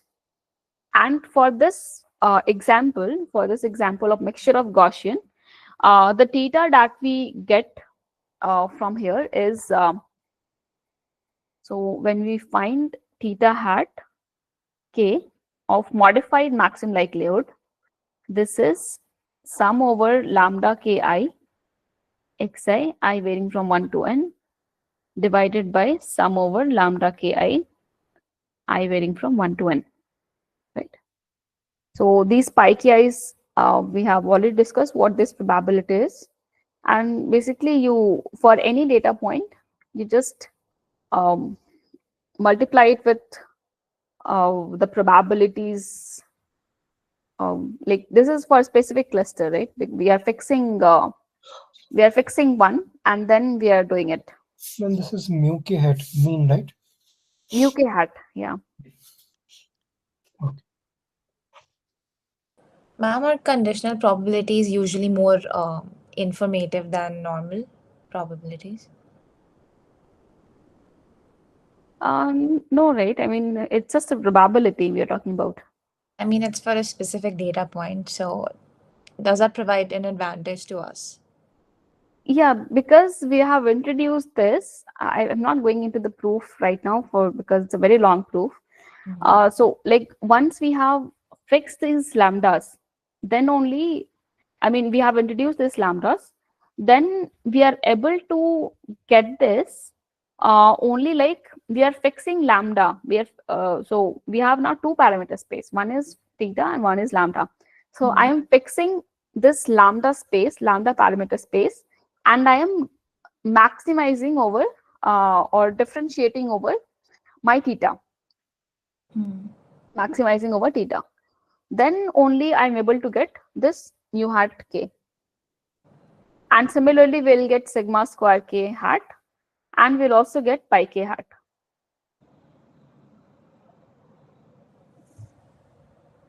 Okay. Yeah. So these three, I mean, mu hat k mml, sigma square hat k mml, and pi k hat mml, these we are able to obtain like once we fix our lambda and differentiate with respect to theta. Now, to know what this lambda hat is, so your lambda hat k more for the modified log likelihood, this turns out to be probability like okay, probability that xi given zi is equal to k times the probability of zi is equal to k divided by probability of xi's. So this is what it turns out to be. And this is nothing but your probability that z is equal to k given xi's. So this is what Bayes theorem. Bayes theorem. Yeah, this is Bayes theorem. So like when you use the EM algorithm, right? I mean, initially we had said that this is what my lambda hat i's are, right? Lambda hat lambda i's kr. But when we use the CM algorithm, then we actually found it to be this one itself. So this probability of xi given zi equal to k is nothing but the this probability, this density function of normal Yeah, density, yeah. Normal density. normal density function, Hmm. density function of the normal distribution. Yes. And p of zi equal to k is nothing but the pi of k. Pi of k. Yeah. Yes.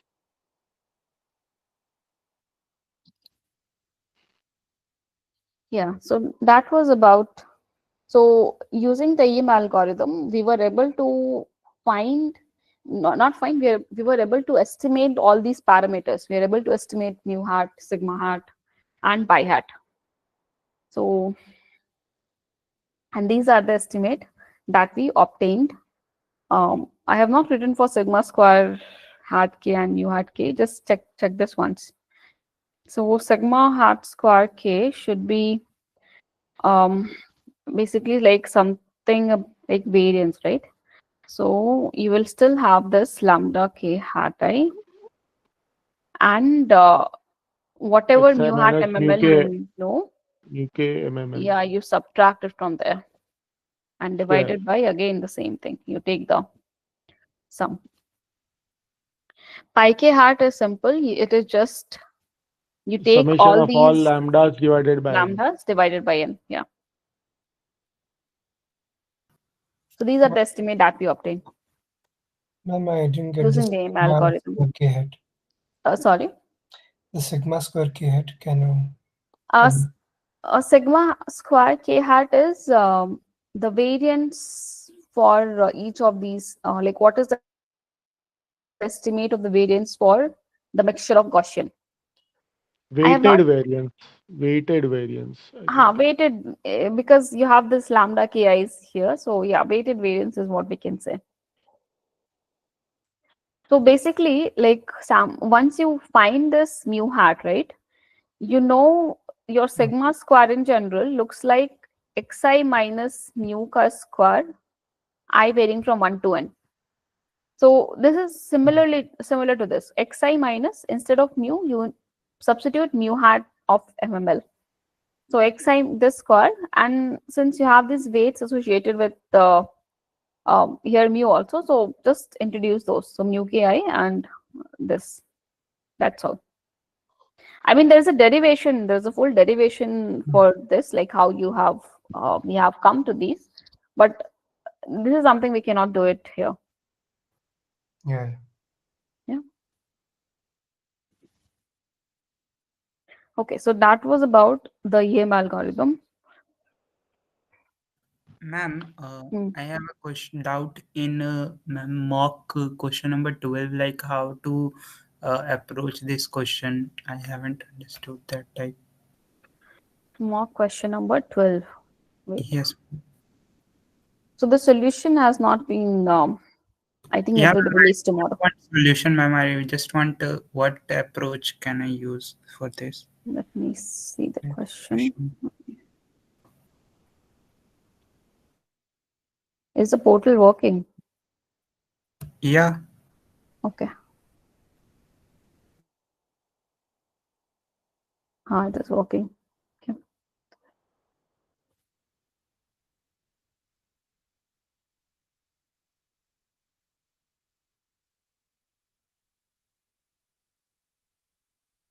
Question number 12. Yes, ma'am. 12. Okay. The question, I'll just share this part, share the screen.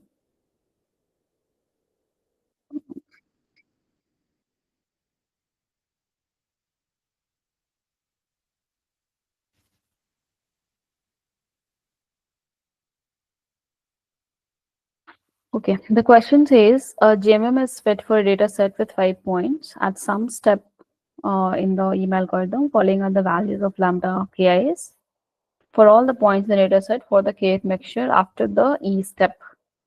What is the estimate of pi k after the M step? Okay, so after the expectation step, and my expectation step was this lambda t plus 1 is equal to, you take whatever the modified log likelihood we have, we try to find what lambda maximized our log like maximum like modified log likelihood. So after this eth step, we have obtained all of these value. Okay, we have obtained lambda k1, lambda k2, lambda till lambda k5, because we have 5 data point. So you will have these 5 steps, 5 values of the parameter. Now, once you have these values with you, you have to find what is the estimate after the M step. So after the M step, as in what is going to be your lambda hat k. So just like when we were discussing the EM algorithm, what we have seen is this lambda k in the EM algorithm turns out, like for this Gaussian mixture model, turns out to be sum over lambda ki is divided by n. Right? This is what we know. So lambda ki is given to you, these 5 values. So you add all of these and divide it by 5. That is the estimate of pi k that Mean you're of going to get. lambda is. Mean of lambda I. Whatever lambda is given to you, just find the mean of that. Okay, ma'am. Understood. Okay. Ma'am, can you go back to that document which we are Document. Yeah. editing? That Yeah. regarding that posterior and prior which you discussed. Uh-huh. Posterior and prior was there, na ma'am? Beta Yeah. posterior and Mm. Bernoulli Yeah. Mm-hmm. uh, Yeah. Bernoulli This one. likelihood. Yeah. Yes. Uh, is this the only thing which you have to remember, or there can be other posteriors and priors which can be asked in the exam? No, whatever is done in the lecture, whatever distributions, was to that. Okay.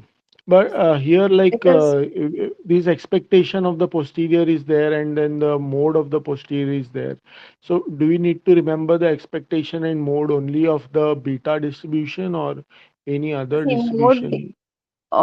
just remember for beta distribution, like we are not Okay. giving you the formula file also, so we don't expect you to know all the by heart all the distributions and like the PDF, CDF expectation. It's not possible.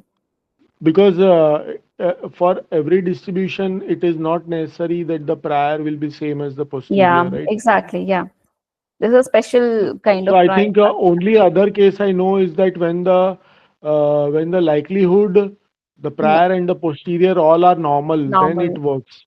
Yeah, then it works. Yeah.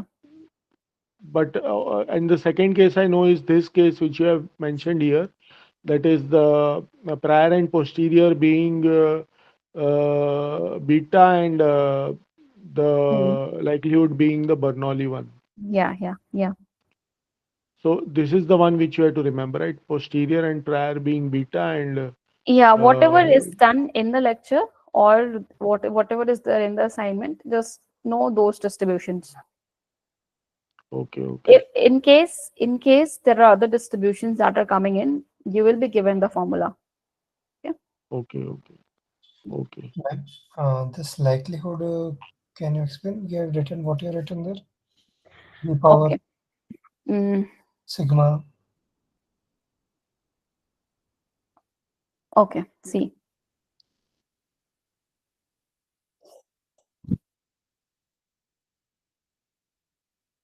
you have so the likelihood is,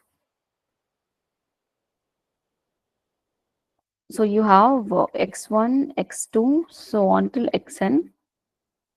Or maybe I should have the proof somewhere. I'll just doing it. I'll just show it to you. Hold on.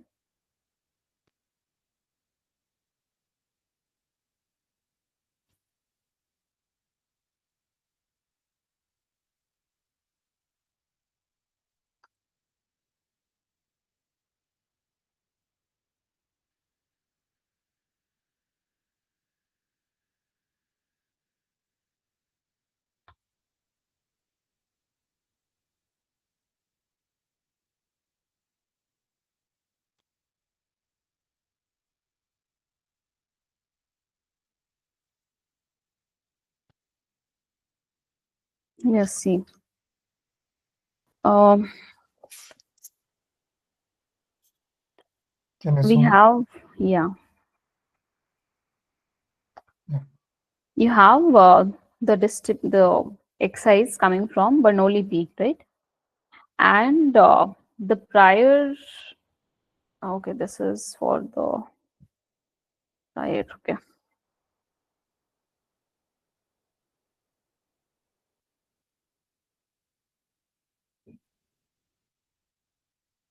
Let's see this one. This is for ML. So you have x1, x2, so on till xn coming from Bernoulli peak, right? And the likelihood, the log likelihood for that is just p to the power number of times your success has occurred. So that is given by, so in general, like if you have a Bernoulli trial, right, then in that case probabilities look like p to the power xi 1 minus t to the power 1 minus xi, right?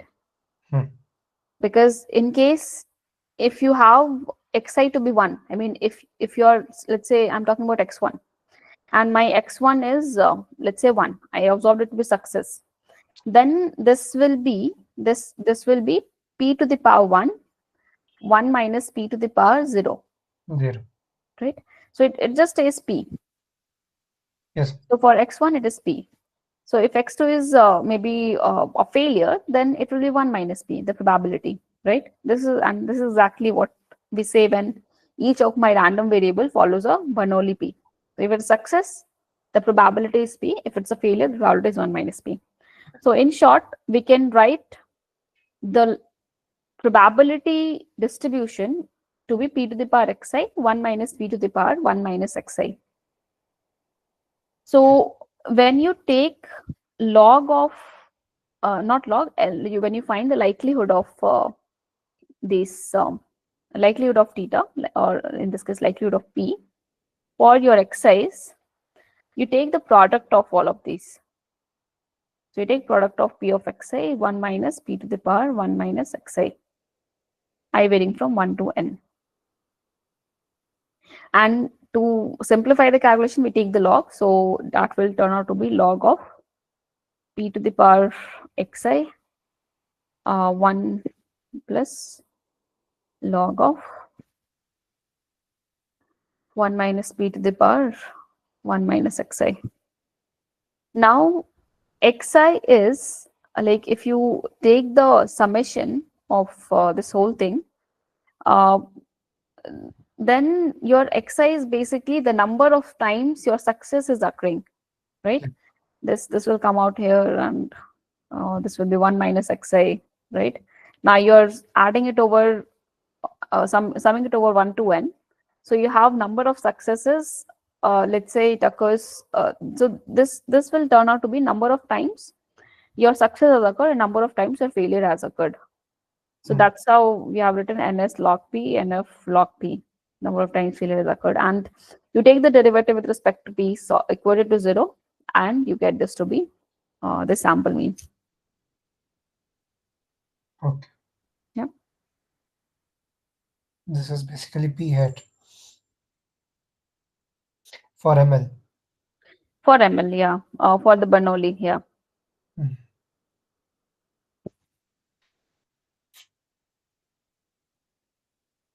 Okay. Yeah. Okay. Yeah, so that was all about this week 3 and 4. So for the quiz, I mean, you have still 1 day left with you to. So if you have some doubt in any of the topic, like just see what that concept is and do some problems on that topic. That should be good enough for your preparation.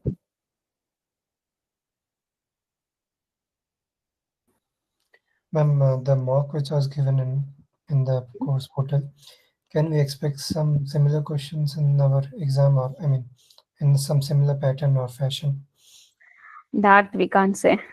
I mean, obviously it will be different, but if we have done Is the mock, mocks PYQs? If The the mocks are mock answers are PYQ. It's a yeah, PYQ. okay. You can expect a similar pattern. You can't expect a similar pattern. We can't say that. So just prepare like properly. Prepare at least the basic things. Prepare properly. So that would be good. number of questions will be similar to Number of questions would be similar. Yeah. 15 or 18. Mm. Yeah. Somewhere between 15. Yeah, I think 15 or something. Mm.